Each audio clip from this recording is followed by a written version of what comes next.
Nós estamos recebendo hoje para mais um Paulo Renato Podcast, uma pessoa muito especial, a doutora Cristiane Pinto.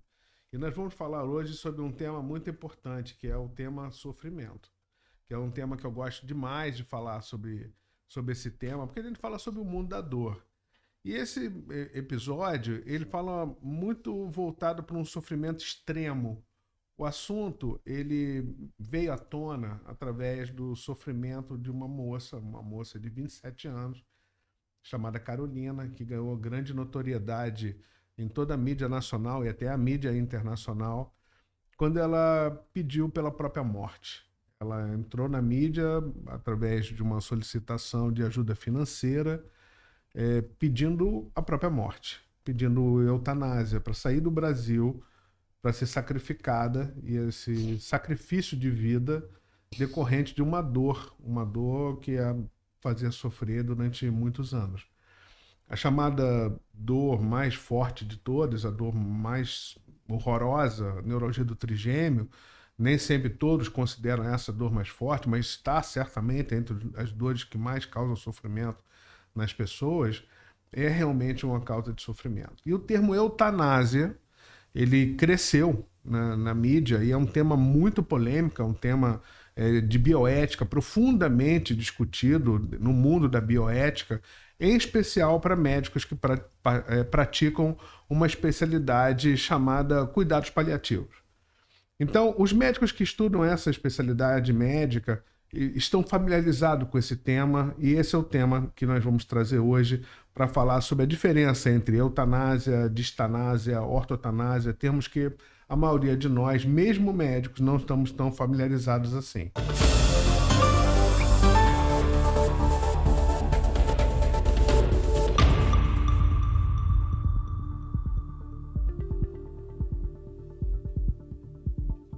Eu gostaria muito de convidar a todos para conhecer o Paulo Renato Podcast, agradecer os nossos patrocinadores, a Maxi Doctor, conhecer a Aliviar Medicina da Dor, conhecer a Viraliza, nossa também grande apoiadora do nosso marketing, e convidar vocês para conhecer a doutora Cristiane Pinto. Muito bem-vinda, Cristiane está hoje conosco. Cristiane, ela é médica, ela tem residência médica em clínica médica, pós-graduada em cuidados paliativos pelo Instituto Nacional de Câncer, inclusive ela é staff do cuidados paliativos lá do INCA, que tem título de especialista pela AMB.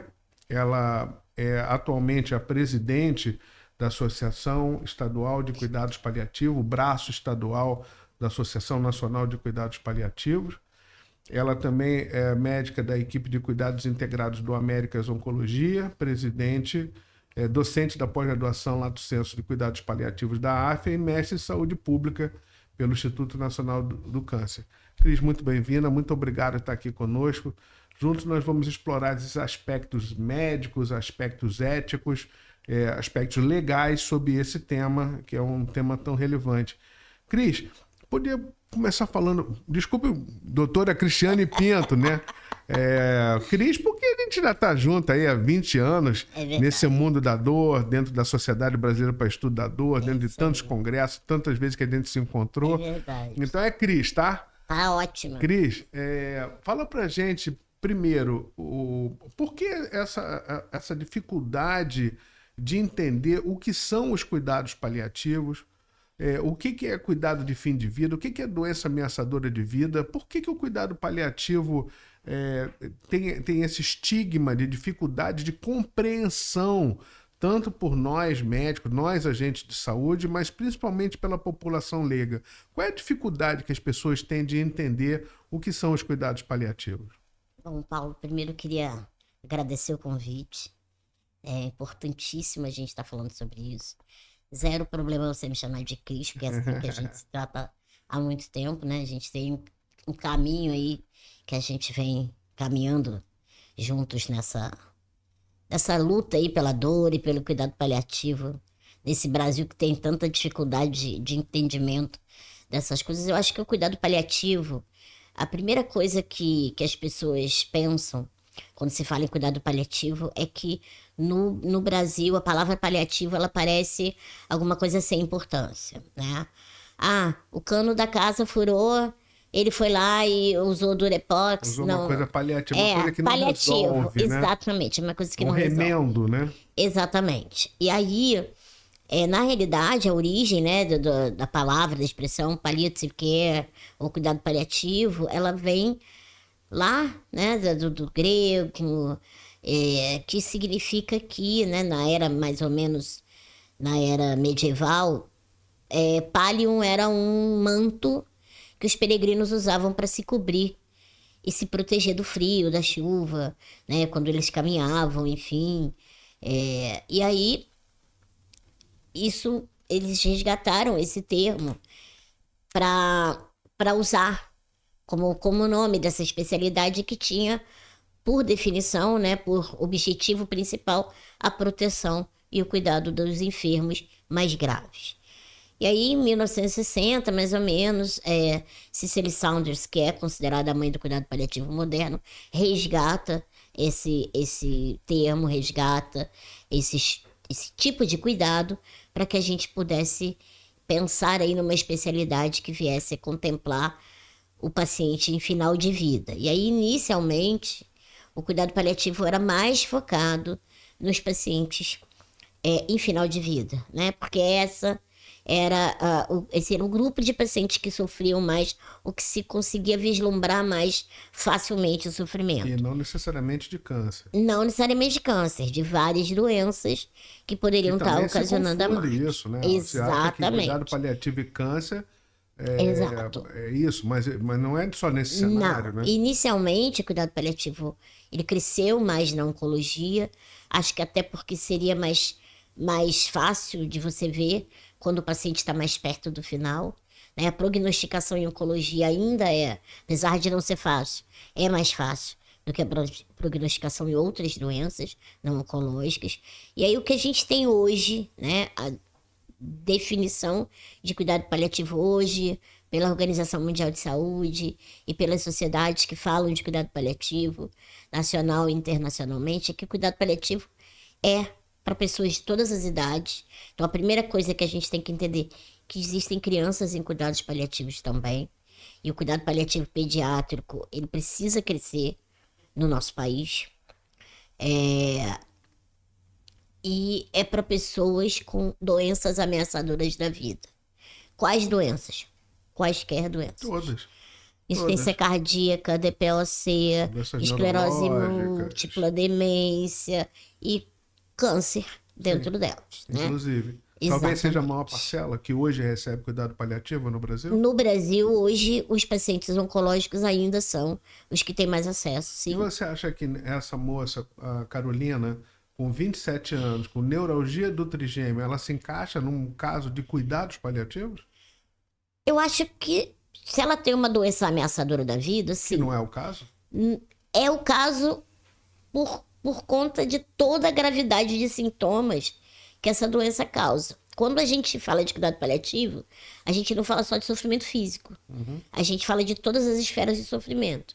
Cabe aqui uma reflexão profunda. Veja, Exatamente. ela tem uma doença extremamente dolorosa, de um Exatamente. sofrimento físico, emocional, social, Exatamente. do total, como a gente usa, né, esse termo, né, Exatamente. um sofrimento social, espiritual, absurdo, né, refratário, de difícil tratamento, de longo prazo, que levou ao desespero de desistir da vida, né? Exatamente. Mas não é um caso de uma doença que ameaça a vida, não pela doença, e sempre pelo contexto que leva, né?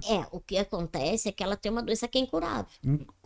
Em tese, Na maior parte da tem tempo. tratamento, né? Ela tava, Tratamento cabe pra aqui uma controle, né? reflexão bem profunda a respeito do nosso sistema. O sistema é muito perverso, nosso sistema de Muito. saúde, né? Infelizmente. Muito perfeito. Ela estava muito alijada do sistema, né? Sim. E graças a Deus ela conseguiu, dentro do SUS, Exatamente. encontrar uma clínica de dor em Alfenas, até um abração lá ao Carlos Marcelo de Barros. Muito obrigado, Santa Casa de Alfenas, de abrigar a Carolina, e ela está recebendo um tratamento De ponta. de ponta. O melhor tratamento De possível ponta, para como poucos lugares do Brasil poderiam oferecer. E ela está caminhando. Está caminhando com o tratamento. Então, eu acho que demove a Carolina do pensamento do Sem suicídio. dúvida. Eu acho né? que quando o paciente pede, existem. Renova a esperança? Esse seria o termo? Sim. Renova a que sim. esperança? Eu acho que sim. Eu acho que quando uma moça de 27 anos sofre de uma doença tão grave, né? De uma dor que é tão geradora de sofrimento e que ela chega a pedir para morrer, a gente precisa estar muito alerta. Porque, na realidade, ela não é a única pessoa que existe no Brasil assim. A Outras gente tem Carolinas números existem. sobre isso? A gente tem... No Brasil, você tem alguma estatística sobre esse desespero, esse não tratamento, esse afastamento da possibilidade de atenção Eu acho, Paulo, às doenças ameaçadoras da vida, à dor, ao sofrimento? A gente sabe, qual é a oportunidade que o sistema teria para ajudar essas pessoas? O que a gente sabe hoje é que menos de 5% da nossa população que necessitaria de cuidado paliativo de alguma forma não tem acesso. Então a gente já tem um número, 5% da nossa Só população 5% tem acesso. tem acesso. E a gente tem os números da Sociedade Brasileira para Estudo da Dor, estudos epidemiológicos publicados internacionalmente na Penn Research, mostrando que uma média de 37% dos brasileiros tem pelo menos uma dor crônica. Estamos falando aí de 70 milhões de brasileiros com dor crônica, né? E que são dores que vão dificultar a vida daquele indivíduo de alguma forma. Faltando trabalho, diminuindo atividades não só laborativas, mas atividades de lazer, atividade física. E quando a gente diz que saúde, né? Tudo bem que a gente não fala mais que saúde é necessariamente a ausência de doença, mas a pessoa tem que ter um bem-estar físico, social. E em algum momento o doente de dor crônica ele não vai ter esse bem-estar. Uhum. E aí, se isso se eleva da forma como se elevou na Carolina, a gente tem uma pessoa que pede para morrer com 27 anos. Uhum. E que, na realidade, vai ter uma sobrevida longa, mesmo com a dor que ela tem. Uhum. Porque a doença dela, apesar de ser uma doença que tira muito a qualidade de vida, não vai levar diretamente é uma doença que não vai levar diretamente à Pois morte. é. Exato. Então, assim, é muito difícil. E a gente precisa falar disso. E o cuidado paliativo, ele sofre muito ainda esse preconceito, vamos dizer assim, dos próprios médicos, como você falou. As pessoas acham que cuidado paliativo é só para pessoas idosas, só para quem tem câncer e só para quem está morrendo. E a gente sabe que isso não é assim. É para todo mundo que tem uma doença ameaçadora de vida, uma situação ameaçadora de vida. É cuidado, é conforto, é atenção. Controle de sintomas. Controle de sintomas, que às vezes eu uso muito esse termo, às vezes uma constipação intestinal é pior, às vezes, do que a própria dor. Quando eu falo isso para as pessoas não acreditam. A gente já teve pacientes, eu tenho certeza que você já teve também, que preferem a dor do que ficar constipado. Opa! Doutor, isso é uma realidade. Se a morfina faz isso comigo, cara, eu não quero mais tomar morfina. Mas eu tomo morfina para dor. Doutor, mas eu prefiro a dor. E outros sintomas, doutor Paulo, olha só, eu prefiro às vezes aquela dor que eu tinha do que ficar com a cabeça tão aérea. Exato. Ou ter tanta tonteira, ou a boca ficar tão seca. Exatamente. Né? Ou eu ficar tão sonolento que eu não consigo pensar, eu não consigo digitar, não consigo dirigir, não consigo me relacionar. Então, esse controle de sintomas, esse ajuste fino, ele é muito mais complicado, ele é muito do especialista. Voltando no caso da Carolina, por exemplo, a demanda dela, eutanásia. Sim. Eutanásia, esse termo precisa ser definido. O que é eutanásia? Então, eutanásia, inicialmente, né, quando a palavra foi criada, significava apenas boa morte. Se você for lá na raiz da palavra, eutanos significa boa morte. Só que na Segunda Guerra Mundial, os nazistas se apoderaram desse termo para poder justificar o que eles consideravam vidas que não valiam a pena ser vividas. Judeus, negros, deficientes físicos, deficientes mentais. E aí a palavra ganhou uma conotação que hoje a gente não consegue mais tirar. Então hoje a eutanásia, ela significa quando alguém faz um procedimento que automaticamente gera a morte daquele indivíduo. Ou seja, uma injeção letal. Então é muito diferente de suicídio. Muito diferente. Ou seja, é um agente externo. Exatamente. Que leva à morte de um terceiro. Exatamente. Isso é possível no Brasil? Não. Isso é ilegal no Brasil? A eutanásia é ilegal no Brasil. Ilegal no Brasil em qualquer situação. Em qualquer Em situação. qualquer situação. Em E fora qualquer do Brasil, aonde isso é legal? Fora do Brasil, isso é legal em alguns países, né? Na Suíça, a Suíça é o país que mais tem legislação sobre isso. Talvez seja Que por isso que a é, Carolina queria ir para demandou lá. ir para a Suíça. Exatamente. Hoje, antigamente, em alguns países, que na maioria dos países que é possível fazer eutanásia, você só pode ser submetido à eutanásia se você tem uma doença terminal, uma doença muito avançada e tal. Na Suíça já existem lugares que você pode escolher morrer sem ter que dar uma grande justificativa. Uhum. Por exemplo, idosos podem morrer exatamente por serem só idosos. E já Por teve um solidão, caso assim. por Porque perda de todo mundo esperança e que viveu, se morreu, sente no momento de exatamente. Porque terminalidade. acha que a vida não Não vale tem mais a pena, não tem sentido. mais sentido. Então, assim, a gente já teve até alguns casos onde isso aconteceu. Alguns estados dos Estados Unidos permitem.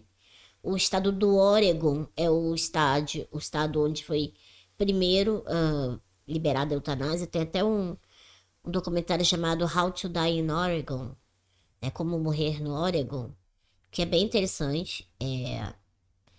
Você, não sei se tem acesso na internet, mas alguns trechos se tem acesso Uhum.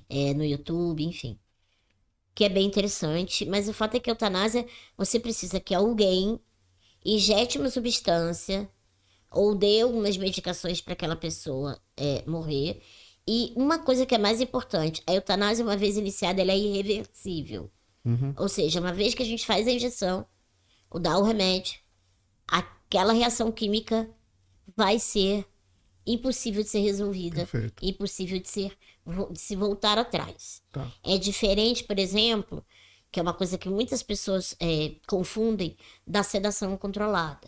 Ou sedação paliativa, como a gente chamava antes. Uhum. Que é quando eu começo uma medicação para o meu paciente, para deixá-lo um pouco mais sonolento, quando eu tenho um sintoma que é refratário a qualquer tratamento e que é gerador de extremo sofrimento para aquele indivíduo, e ele já não aguenta mais aquele sofrimento. Que tipo de sintoma pode ser? Podem ser vários sintomas, Tipo? mas dor.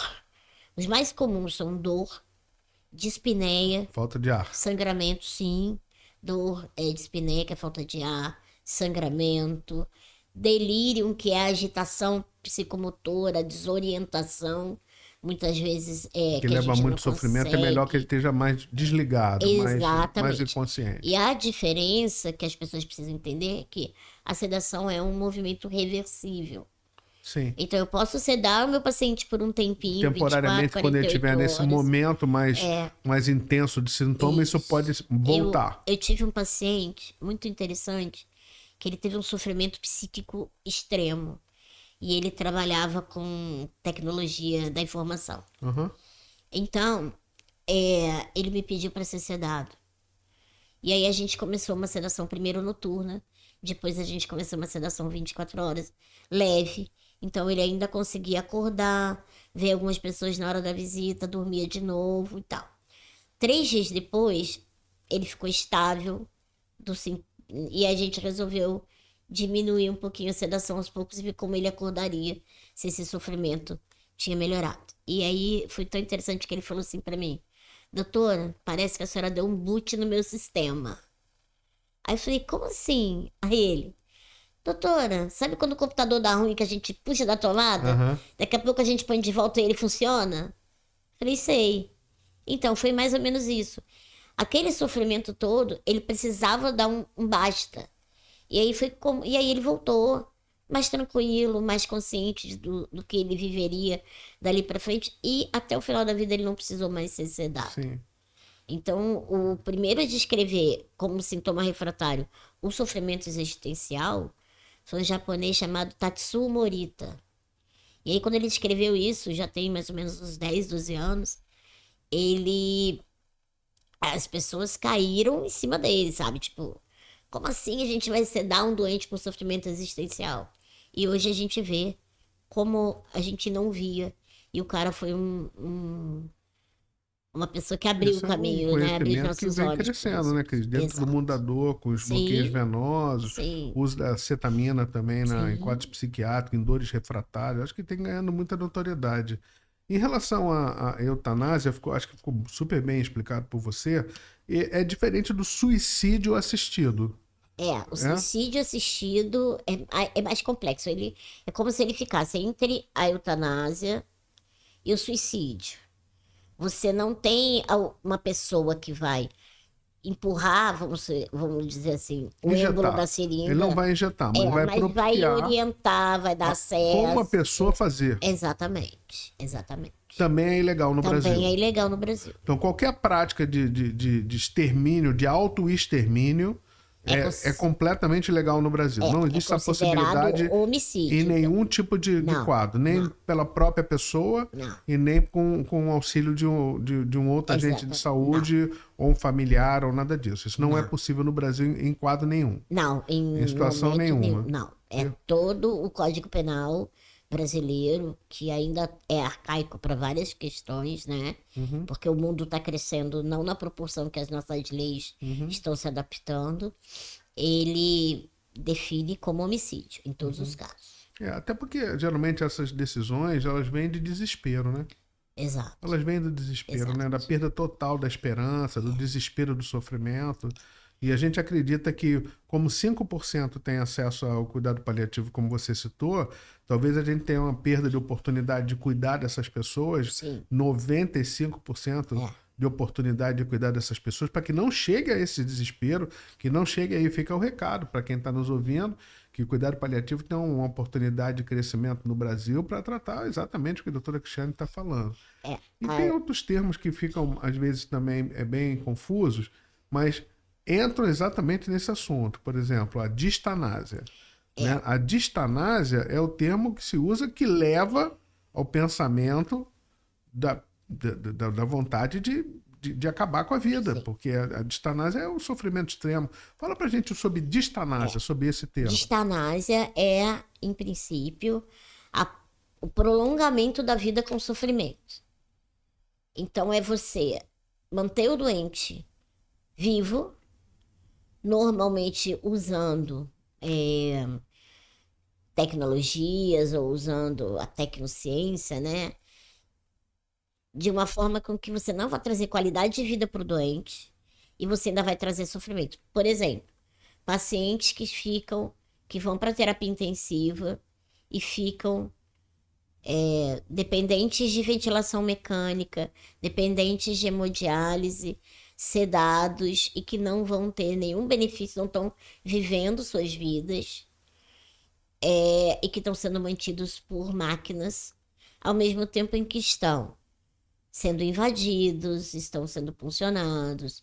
Todos esses procedimentos geram dor, né? Muitos desses pacientes, às vezes, não ficam nem sedados, mas seguem em ventilação mecânica, por exemplo. Então, isso é bem complicado. A distanásia é uma coisa muito comum da gente ver no Brasil, né? Porque a gente escuta pouco ainda os nossos pacientes, escuta pouco suas vontades, né? E o que eles pensam na qualidade de vida. E se a gente ouvisse mais, a gente entenderia que boa parte dos nossos pacientes não gostaria de ter suas vidas prolongadas com sofrimento, sem que eles de fato vivessem, né? Um suporte de vida que, na realidade, é conseguido através de máquinas, então é um suporte artificial, mas que não gera benefício. Não é o doente que, por exemplo, é renal crônico e está fazendo hemodiálise 3 vezes por semana numa clínica. Esse cara entra e sai de casa, esse cara consegue ver os netos, esse cara consegue passear nos dias em que ele não está na diálise. Eu estou falando da pessoa que está numa terapia intensiva, internada há 40, 50, 60 dias, sem ver a luz do dia, sem saber se é dia ou noite, no ambiente frio, sem conseguir dormir direito, porque é muita máquina pitando, é luz o tempo todo, sabe? São vários estímulos, toda hora é puncionado, toda hora é invadido, é um acesso profundo para fazer medicação, é um acesso profundo para fazer hemodiálise. Esses pacientes muitas vezes não vão ter o retorno de suas funções vitais, vão acabar em algum momento tendo falência terapêutica e morrendo em sofrimento. Tem muita pressão da família para que aconteça desta forma? Às vezes sim. Mas o que a gente entende é que a gente se comunica mal ainda em saúde no Brasil. Nós entre nós com a família, como é? Eu acho que nós o que entre que nós... falta? Eu Falta acho que esclarecimento? Falta confiança na equipe de saúde para entender que eu acho que realmente não tem reversão? Ou é uma esperança divina que vai acontecer um milagre, que vai acontecer alguma coisa diferente do que está se sinalizando de um final inexorável da evolução da doença terminal? O que falta para tomada de decisão? o que eu acho assim, que é um misto de várias coisas, né? Uhum. Então, assim, em relação à equipe de saúde, uma coisa, a gente tem muitos jovens, recém-formados, com pouca experiência, que estão em unidades de emergência ou estão em unidades de terapia intensiva e que têm realmente medo de um processo, realmente medo de não estar fazendo o que precisa ser feito. Isso é uma questão. Então, a tal da medicina paternalista, eu decido porque eu sei o que é o melhor para o doente, né? Ou a medicina defensiva, eu vou fazer tudo que eu puder fazer, porque se ele morrer a família vai me processar, são questões importantes que a gente tem no nosso meio. E como deveria ser? A gente deveria se comunicar melhor com as famílias. O que que acontece? Por exemplo, eu vou dar um exemplo simples. Chegou um idoso de 85 anos na emergência com um AVC hemisférico hemorrágico, né? Ou seja, metade da cabeça foi banhada por sangue e a gente sabe que a recuperação é muito difícil de acontecer. Esse doente, então você acha que ele não tem que ir pro CTI? Não tô falando isso. Eu acho que ele tem que ir, até porque a gente não conhece o que tá rolando, mas ele tem que ir com a família entendendo que aquilo é uma coisa muito grave. A família tem que saber, na hora que ele entra na terapia intensiva, na hora que ele entra na emergência, que a situação é muito grave e que existe a possibilidade de um falecimento em poucas horas ou poucos dias. E que se a gente começar a invadir o paciente com todas as nossas possibilidades, né, de tecnociência, todas as nossas máquinas, todos os nossos remédios, mesmo assim, provavelmente ele não vai voltar a ser quem ele era. Só que aí a gente tem tempo para conversar com a família. Essa conversa precisa ser feita no primeiro momento e precisa ser feita ao longo do acompanhamento. A família não pode achar que você vai botar o paciente no CTI e que esse paciente vai voltar a ser quem ele era. A paciente idosa que na semana anterior fez um bolo no domingo para comer com os netos no jantar. Isso não vai acontecer. Só que a gente sabe disso tecnicamente. E a gente não fala com a família. Ou a gente fala de uma forma tão rude que a gente quebra a nossa relação ali naquele momento. Então, o que a gente acha hoje é que boa parte dos processos, das brigas, das famílias difíceis, comunicação, né? são fáceis são problemas de comunicação. E a gente se comunica mal entre a gente.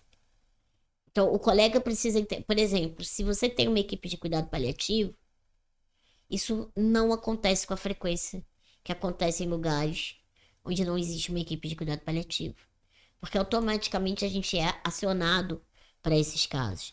E aí a gente começa desde o início a acompanhar aquele paciente, aquela família. E aí, numa situação como eu pontuei, mais a família que o paciente, né? Mas então você está dizendo que todos os lugares têm que ter cuidado paliativo? Eu gostaria muito que sim.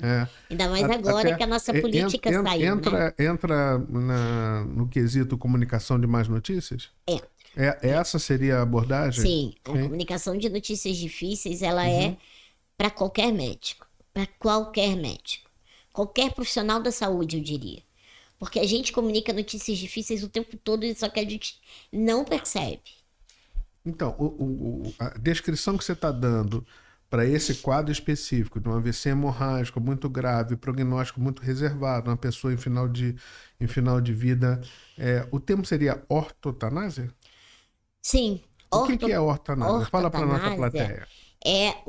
por exemplo, como os nazistas na Segunda Guerra estragaram a eutanásia, que seria a boa morte, criou-se um novo termo para significar a morte adequada no seu momento e sem sofrimento. E esse termo é ortotanásia. Uhum.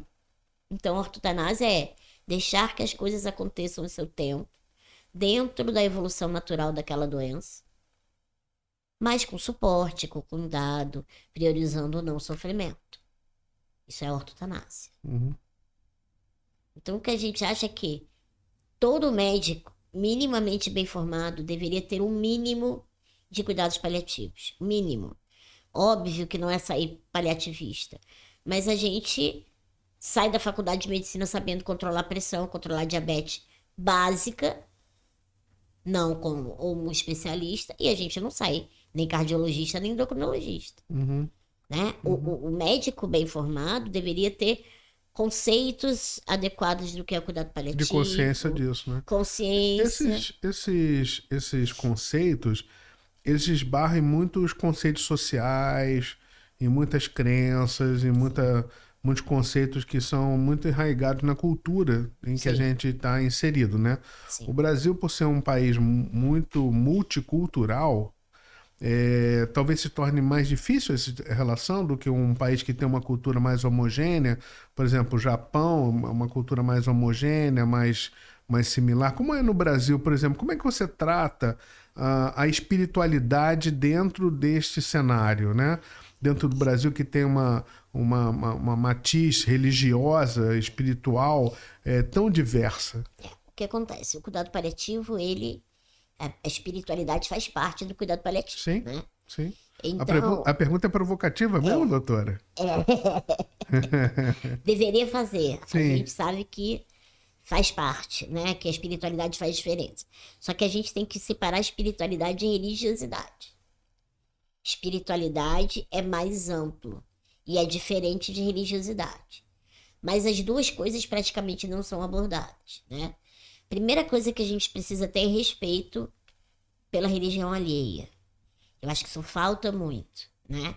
Eu tenho uma crença diferente da sua, mas eu respeito a sua crença. E se em algum momento você estiver morrendo e você quiser que um padre, um rabino, um guru, um pai de santo vão fazer os seus ritos de despedida, isso precisa ser permitido. Né? No Brasil, a gente tem a permissão de qualquer líder religioso pode entrar para ver seu paciente se ele estiver internado. Né? Isso não é proibido. Mas existem questões que são inerentes de religiões, principalmente as religiões afrodescendentes, né? Que vêm das matizes africanas, que são muito desrespeitadas ainda hoje no Brasil, eu acho. Por exemplo, eu tive uma paciente que era filha de Omolu e ela precisava tomar um banho de pipoca. E foi uma confusão. Como é que vai fazer para jogar pipoca na paciente? A pipoca vai cair no chão e vai sujar o hospital e não sei o quê. Caramba, gente, tanta coisa cai no chão e suja o hospital e a gente limpa. Uhum. Por que a gente não pode permitir? Uhum. Eu não posso permitir vela acesa, porque tem o bico do oxigênio, claro. Pode explodir o quarto. Parece que não foi isso que foi demandado, não era tão complexo, né? E a gente organizou, assim como a gente já organizou, que o paciente que queria ser batizado na igreja evangélica fosse batizado. Uhum. Ah, mas tem que afundar o cara nas águas, como aconteceu no Rio Jordão. Ai, não dá para botar uma piscina dentro do hospital. Mas dá para botar uma bacia em cima da cama do doente. Né? Não dá só para afundar a cabeça.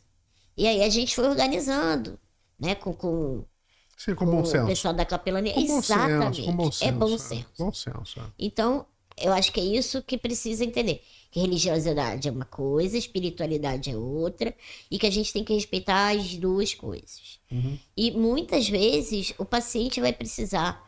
Uma vez eu tive uma paciente que me falou assim, eu fui vê-la no ambulatório, ela chegou na consulta chorando. Ela não era minha, era de uma outra pessoa que estava de férias. E eu falei, por que a senhora está chorando? É dor? Não, doutora. E chorava e chorava. E a paciente era antiga no hospital, no INCA, né? Não era uma paciente de primeira vez, eu não estava entendendo. E aí eu falei, mas por que essa senhora chora tanto? A doutora, ela é sempre assim. Eu falei, gente. Aí eu falei, eu preciso que a senhora me diga por que a senhora chora tanto, para eu poder lhe ajudar. Aí ela virou para mim assim, eu tenho 20 anos de INCA. Já fui e voltei do hospital da Praça da Cruz Vermelha 2 vezes. Eu sempre entendi o câncer, doutora, da seguinte forma. Ou ele mata, ou ele cura. Eu nem curei, nem morri. Deus esqueceu de mim. Quando ela me falou aquela frase, cara, Deus esqueceu de mim. Ela não estava com medo de morrer. Nem queria absolutamente, loucamente ficar curada. Ela só queria entender se Deus tinha esquecido dela ou não. E aí eu liguei pro capelão, né? No HC4 a gente tem uma capelania ecumênica, que é muito bacana. E o capelão veio e eu falei, cara, o sofrimento dela é espiritual, não é comigo. Ela só vai tomar o remédio se ela entender que é isso que tem que acontecer. E aí era muito engraçado que ela ficou mais de ano com a gente. E aí ela vinha pra minha consulta no mesmo dia que aquele capelão estava no hospital. E aí ela chegava pra mim e dizia assim, doutora, eu tô ótima, eu não tive sangramento, eu não tive dor, eu tô engolindo bem, nananã. A senhora faz logo minha receita, que hoje eu tenho consulta com o capelão fulano de tal. Ela vinha pra consulta do capelão e ela ficava horas com o capelão. Entendeu? Então, assim, é isso. É a gente entender que naquele momento, eu, como médica, não sou tão importante quanto é o capelão. Sim, na vida dela. Acredito. Isso é trabalhar em equipe multidisciplinar. Total, né? Total. Eu li um livro recente do Flávio Augusto, chamado Ponto de Inflexão. Sim. E eu tive na minha carreira esses pontos de inflexão.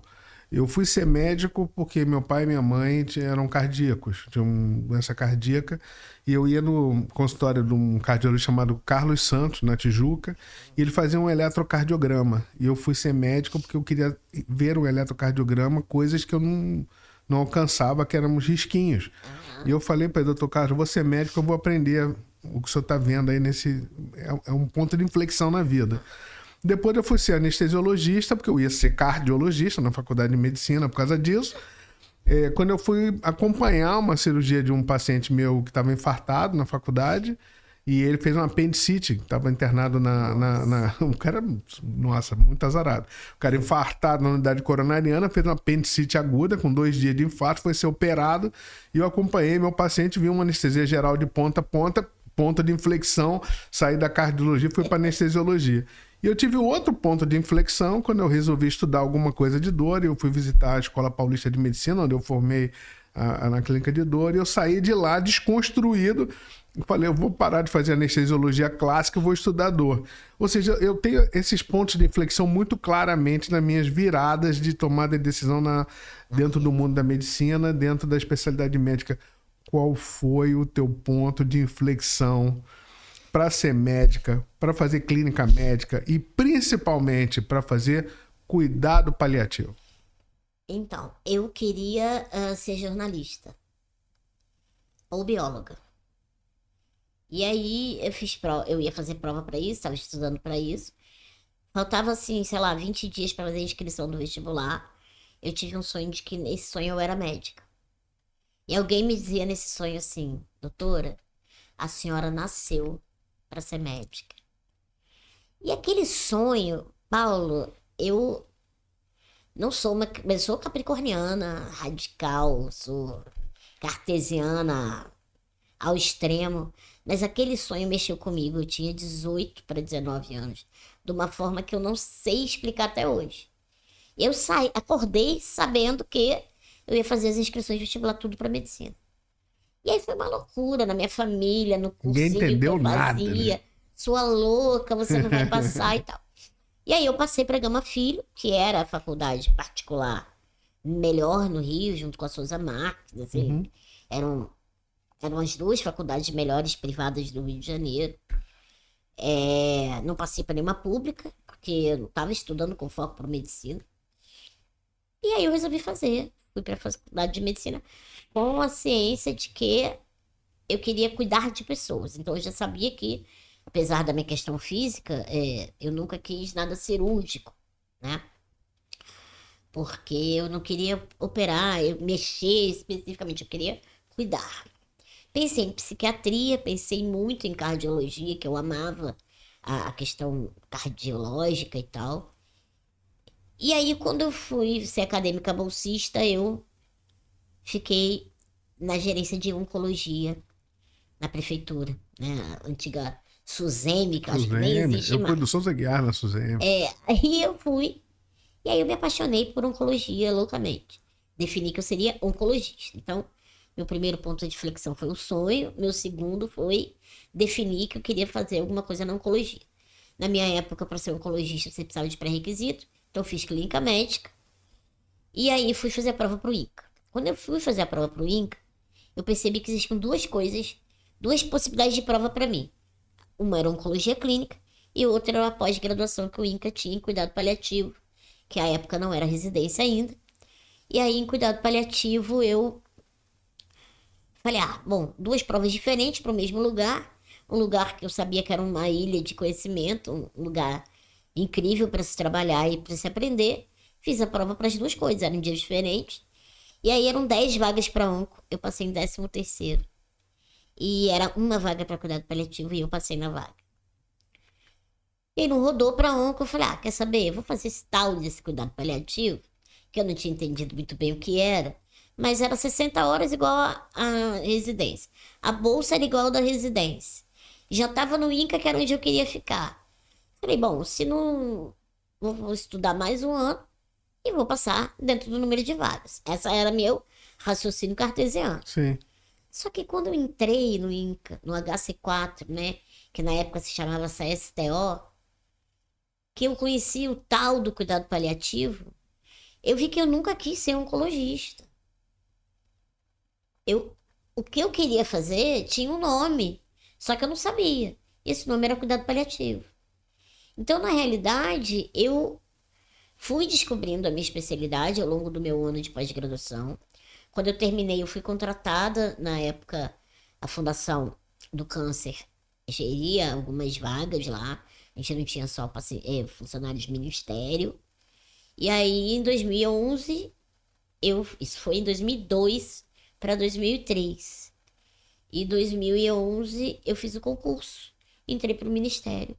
E aí, desde então, eu sou ministério. Então, esse foi o meu terceiro ponto, né? Ficar na minha especialidade como cuidado paliativo. E eu acho que talvez o meu quarto ponto aí tenha sido quando eu resolvi sair do SUS, quer dizer, ficar não só no SUS, mas também ir para assistência de medicina privada, que eu acho que muda muito a cabeça da gente. Muito. A medicina privada, ela é completamente diferente da medicina pública. Então, eu fui trabalhar, tem quase 10 anos que eu trabalho também com medicina privada. E primeiro comecei num lugar, agora eu tô no Américas. E me encontrei na minha casa, assim. A equipe, nossa, é uma equipe incrível de pessoas que já eram conhecidas, mas que viraram amigas. A minha chefe é uma pessoa incrível e a gente já se conhecia do INCA. Então foi um lugar muito bacana. E hoje... para quem quer seguir seus passos, quem curtiu a ideia do cuidado paliativo, hoje como é a formação do médico, como é que é a certificação, como é que ele obtém um RQE? Fala um pouquinho da NCP, a ECP, que você representa tão bem. Hoje a gente tem. A formação pode ser dada por pós-graduação ou por residência médica. A residência médica hoje tem mais ou menos uns 2 anos, ela começou a ser uma residência de 2 anos. Era um ano só, e agora é residência de 2 anos. Tem que ter pré-requisito, que são vários pré-requisitos, aí depois você pode entrar direitinho no site, mas clínica médica, oncologia clínica, medicina de família, pediatria, cirurgia oncológica, anestesiologia, são várias as especialidades. E aí você faz a residência. Quando você sai da residência, automaticamente você tem o RQE. Se você faz uma pós-graduação, você não ganha o RQE, mas você ganha pontuação para, em um X de tempo, fazer a prova da sociedade, da AMB, né, a Associação Médica Brasileira, que tem o título de especialista. A prova normalmente é no Congresso Nacional, no ano que tem o Congresso da Nacional, que esse ano vai ser em Fortaleza agora, em novembro, de dia 12 a dia 16, e dia 13 a dia 16, e você pode também fazer nas estaduais no ano em que a gente não tem o Congresso da Nacional. Então a gente tem um ano Congresso da Nacional, no ano seguinte Congresso das Estaduais. O nosso aqui do Rio de Janeiro, da Academia Estadual de Cuidado Paliativo aqui do Rio, vai ser ano que vem, no mês de maio. Então, não percam, Não percam. porque vai ser um evento muito bacana. Então... Sempre já fui algumas. É verdade. E é sempre legal. E quando você termina, você faz a prova, tirando o título de especialista, você solicita o RQE e é bem rápido também.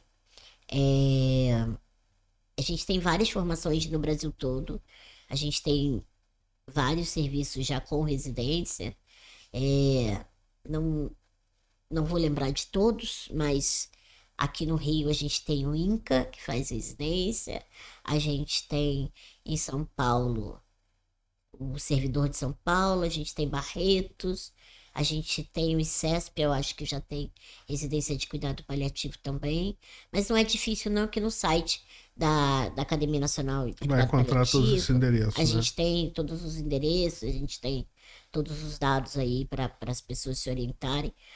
Pós-graduações a gente também tem alguns estados têm as suas, a gente tem a da AFIA, que já estamos aqui indo para a 5ª turma.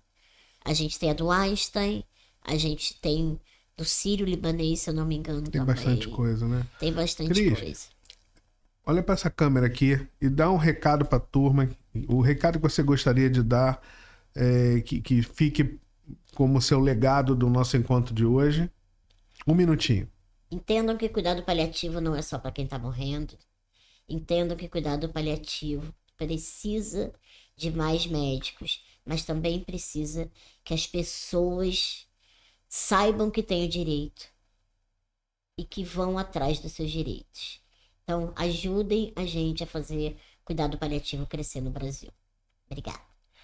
Obrigado você que ficou conosco até agora. Mais uma vez eu queria agradecer aos nossos patrocinadores, a Maxi Doctor, que otimiza esse estúdio incrível, a Viraliza, que é a nossa agência de propaganda e marketing, que faz toda a nossa produção. Aqui é muito importante, aliviar medicina da dor.